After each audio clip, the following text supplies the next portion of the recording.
तरी देखील परवा दिवशी ते जे काही लागतात तेवढे पैसे तजवीज केली जाईल, काळजी करू नका। पण तुम्ही सन्मानाने राहा, सबल व्हा, सक्षम व्हा, तुम्हाला सुरक्षित पण आम्ही करतोय। मध्ये एक घटना घडली, काही नराधम, काही विकृत माणसं, कधी कधी त्यांच्या डोक्यात काय येईल सांगता येत नाही, आणि कुठंतरी अत्याचार होतो, अन्याय होतो। माझ्या मायबा मुलींना त्या ठिकाणी नको ती किंमत मोजावी लागती, माझ्या मुलींना मोजावी लागती। मधल्या काळामध्ये एका नालायकानी, एका विकृतानी बदलापूरला एक घटना घेतली, त्याला जेलमध्ये नेत असताना चकमक झाली आणि त्याच्यात तो मृत्युमुखी पडला। और ज्यावेळेस त्यांनी त्या कच्च्या बच्च्या मुलींच्यावर अन्याय अत्याचार केला, त्यावेळेस उभा महाराष्ट्र म्हणत होता त्यांना फाशीची शिक्षा द्या, त्यांना जन्मठेपेची शिक्षा द्या, सोडू नका।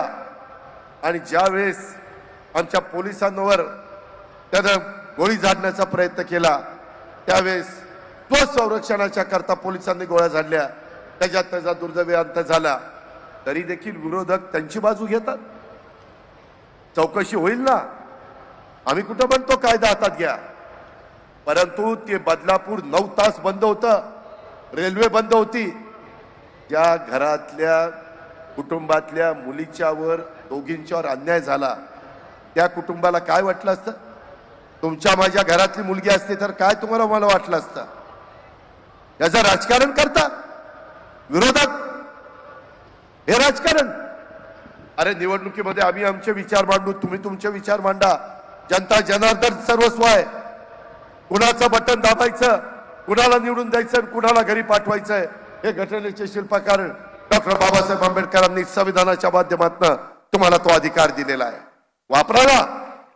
आम्ही कुठं नाही म्हणतोय, पण माझी विनंती आहे, त्यावेळेस जशी माय माऊलींच्या करता लाडकी बहीण योजना आणली, 3 गॅस सिलेंडर मोफत वर्षाला देण्याची योजना आणली, गरिबाच्या घरातल्या मुलींना शिक्षण कॉलेजचं घेता येत नाही आणि ते शिक्षणापासून वंचित राहतात, तिलाही काही ना काही डॉक्टर, इंजिनियर, वकील, पायलट, सीए, IPS, UPS काही ना काही व्हायचं असतं, मग तिला नाही आहे तिचा अधिकार, त्याकरता तिला मोफत शिक्षणाची योजना आणली।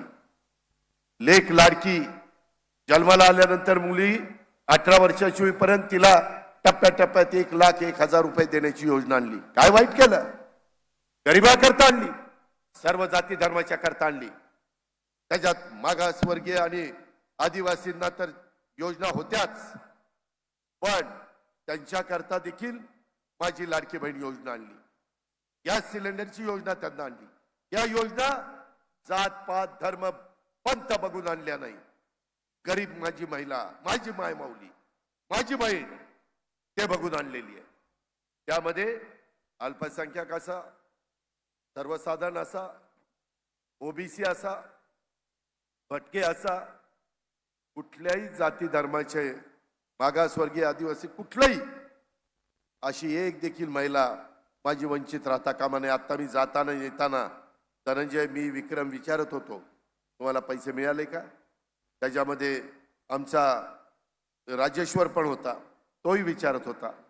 बहुसंख्य महिला सांगत होत्या दादा मिळाले, खुश, समाधान, आनंद व्यक्त करत होत्या, दादा चांगलं केलं असं सांगत होत्या। अजून काय पाहिजे?